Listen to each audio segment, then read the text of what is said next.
Nico back again, and today we're going to talk about a blog that I wrote entitled "The Power of Delayed Gratification for Success," and you can find that on my excuse me website, smartgirlcredit.com. And basically, what this is talking about is that in order to create that masterpiece that you and I have within us, we have to delay physical gratification and use that desire to transform that energy, which is exactly what it is, into something more creative. So basically, how you do that is just shifting your thoughts. The mind is a creature of habit. It thrives upon the dominating thoughts that we feed it. So just for a test, think of something that's yellow, like a banana. Now think of something that's blue, like the sky. Those two experiments just show you control your mind. You thought of something and it came into your mind. So that type of control comes from a persistence of habit. So when we have negative emotions such as fear and procrastination or imposter syndrome, we have to transform that into something more positive and more constructive, because positive and negative emotions cannot occupy the mind at the same time, one or the other. So we have to choose the most positive one. Now, in quantum physics, in order to bring something into the physical world, it requires focusing not on what you see, but on what you want to see, what you want to bring to fruition. Einstein said matter is formed out of energy. Again, matter is formed out of energy. The very substance of what we see and feel came from someone's thoughts, someone's energy.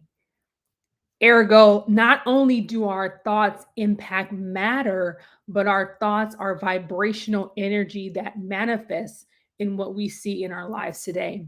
So if you think of scarcity, you think of lack, then that is what will show up in your life. Whatever we focus on expands. And every experience that we feel with our senses only comes after the decision we've made to see, experience, and feel in that way, according to physicists. So, what we choose to focus on really does matter. I really enjoyed the book called The Wait. And this was from former husband and wife team, Devon Franklin and Megan Good.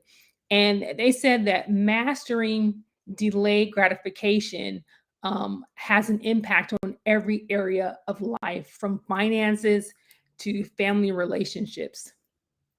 And Franklin, he even said the decision to wait was one of the most difficult ones I have ever made in my life. But he asked himself, what if what I was doing disqualified me for the full manifestation of the call God has on my life? So he couldn't reconcile the idea that at the end of his life, all that God had in store for him could not be bestowed upon him because he chose not to delay gratification. So it really helped him in that sense. And he even says that as a man, if you can be disciplined in your sexual life, there's nothing you can't do. So the pic that what I want you to see here is that what if success is in your future, but because you cannot delay gratification, you won't ever see that manifested in your life. So being able to delay gratification, especially in that area, is truly important. When you are able to control your emotions, then you are powerful. Delaying gratification and transforming that energy into something more productive and creative is a sign of strength. It's not weakness, it's strength. In delaying gratification, you are denying your immediate urge, but because of our we are endowed with the beautiful thing called willpower. So once we learn to harness that will, then success is right around the corner. So we have to get into the habit of delaying gratification. I like this. It says easy is dangerous. Um, Normally that's a word that we say a lot, oh, I wish this was easier.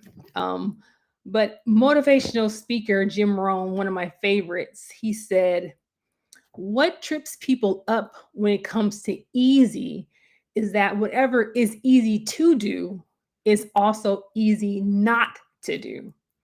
So it's easy to exercise every day, but excuse me, the question is, do you do it? It's easy to get 8 hours of sleep, but the question is, do you do it? It's easy to eat healthy, but once again, do you do it? So the point is, easy can be a dangerous road because Mr. Rohn goes on to say, neglect starts off as an infection, but it quickly leads to disease. So if we neglect to do wise things, say for instance with our money, then you'll be broke. If you neglect to do wise things with your health, you'll end up sick. If you neglect to do that thing that keeps nagging you, that creative process that you want to do, at the end of your life, you'll be unfulfilled because you didn't do that. And according to Rohn, he says the formula for disaster is you should do it, you could do it, but you don't do it. So, once again, do not neglect. If you do, you will put up with a life that you truly do not want. And I like this too. Be like a tree. Be like a tree. Do you ever just sit and look and ponder at a tree? Every day, more and more people, they're get, getting sick, have to take medication. Some of it, of course, is legitimate. As we get older, these things happen, but a lot of it can be uh, attributed to neglect. Many people have neglected to take care of their health, and now they're suffering the consequences. So ask yourself, how tall does a tree grow?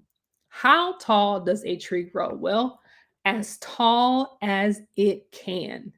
So we want to be like a tree. We want to do all that we can do in this life and stop settling for less than what we can do. We want to do because that contributes to a very fulfilled life. And I like this too. Learn from a first grader. Um,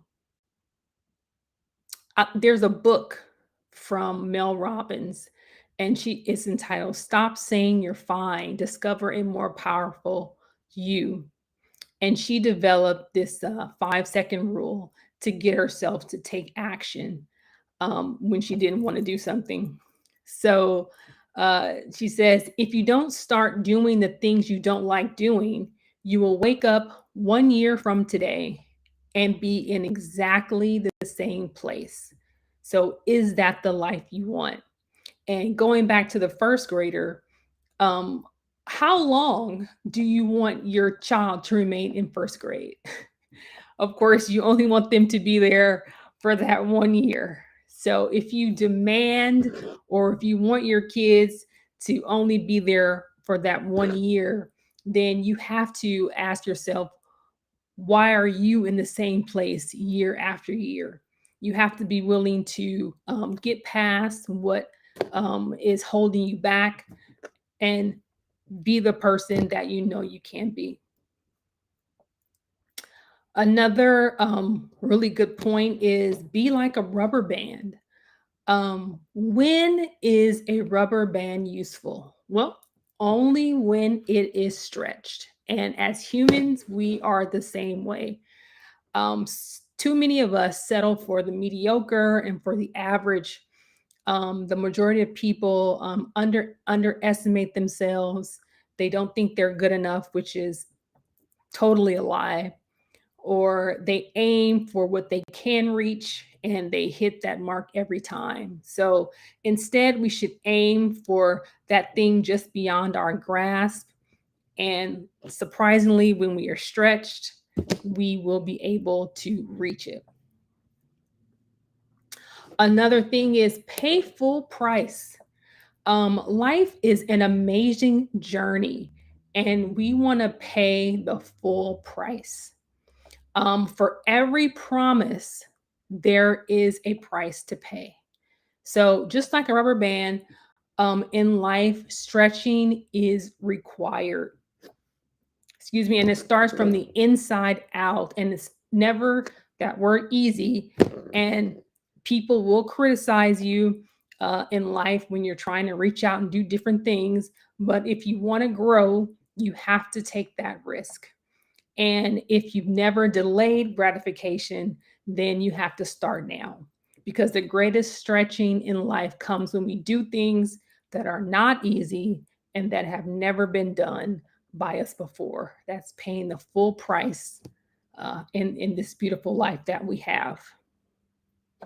Another lesson we can learn is from the house plant. Take your common house plant.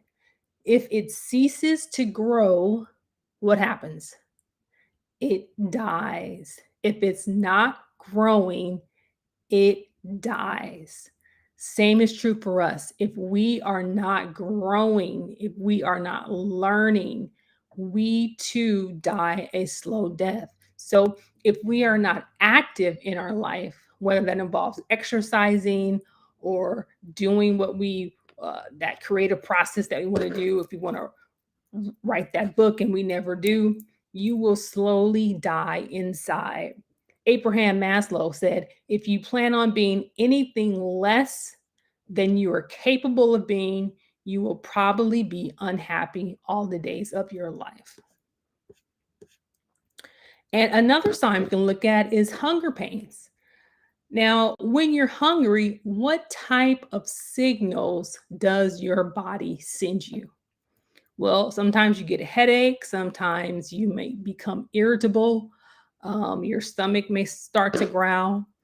But if you don't obey those signals your body is giving you, you'll continue to experience those symptoms until you give your body the food it needs. So, what are the signals your body gives you when you fail to pursue that which you know you should? Well, going back to Mel Robinson's book, Stop Saying You're Fine, Discover a More Powerful You, she says, we all want to become something bigger and more powerful than we are. It's built into our DNA. As long as you're breathing, you'll be looking for something more. What you decide to do with that feeling, stuff it down or act on it, determines the direction of your life. So, whatever is going on in your life, those symptoms are telling you what you need to do. And going back to those emotional signals, Maslow's famous hierarchy of needs states that as humans, um, we're all driven to take care of our basic needs first: food, clothing, shelter. But when those needs are met, then new needs arise. You start to long for something more. And this normally translates into an urging for a deeper understanding of life or some creative outlet. Excuse me. And so going back to that, the hunger pains, what signals does your body give you when you don't pursue that creative outlet? That's something that you truly that you have this natural born talent to do, but you somehow just stuff it down and you don't do it. Well, in life, You have to create. You have to participate in your life. You can't take things easy. You can't do the same things every day, every week, every month, and expect to feel fulfilled. You have to stretch yourself. You have to take control, and you have to get unstuck. Simply put, if you want to arrive at a new destination, you have to take a new path. Do not wait. I like this quote by Wallace Waddles. Do not wait for a change of environment before you act. Cause a change of environment through action. Again, do not wait for a change of environment before you act. Cause a change of environment through action. And that action, once again, have a bias toward action, and above all, delay gratification and transform that energy into your creative outlet, and put your creative work out into the world, so that everybody else can benefit from your creative process. So I just wanted to go over that today. Once again, the power of delayed gratification for success. You can find that on the Daily DeSo, my website, smartgirlcredit.com. Okay, well, let's end this with a resource that I created for women of color. It's an adult affirmation coloring book, and it helps soothe stress, anxiety, and I created it especially for myself first because of what I went through at my federal job, but hopefully it can help other women as well. And it is available on sale now at Amazon. And the title of the book is I Am Unbreakable. Let's watch a video about that. Introducing I Am Unbreakable, an adult coloring book for women of color.